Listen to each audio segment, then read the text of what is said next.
County has a new ultimatum for the worst property tax delinquents. Pay up or say goodbye to your property. Hundreds of Dane County homeowners and others have started getting notices of a new tax foreclosure policy.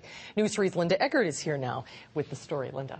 Susan and Eric, the county treasurer started notifying property owners 3 weeks ago of its new effort to collect back property taxes. Under the unprecedented crackdown, Dane County could seize and sell the property of its worst property tax delinquents. As the saying goes, nothing is certain but death and taxes. But now Dane County says there's something else, tax foreclosure on your property if you're behind in your property taxes 3 years or more.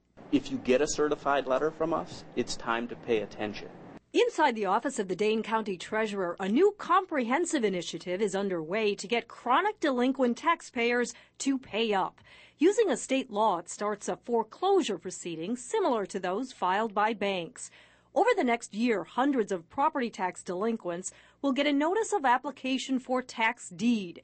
It reads, if this account is not paid in full within 3 months after you receive this notice, Dane County, by state law, will take title to your property and you will no longer own it. Most counties are operating this way.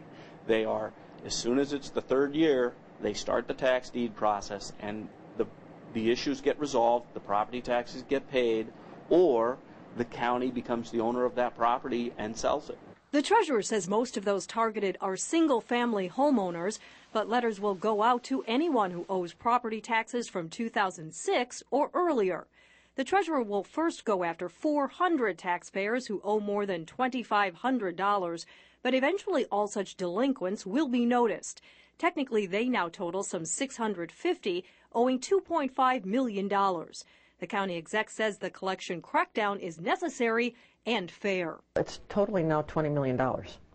And so it isn't fair to taxpayers who are paying their taxes that others who can and should be aren't. And so that's why it's important the treasurer do this.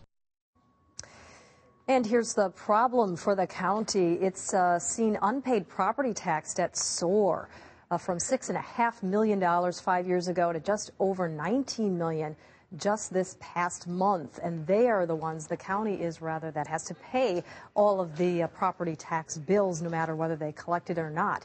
Now, state law does allow the county to go after those delinquent 3 years or more, but interest penalties can add up fast at 18.5% a year. And that is one reason officials say that it's a good idea to try to get these debts off the books quicker for folks, even if it takes the foreclosure process. Linda Eggert reporting. Linda, thanks. You're welcome.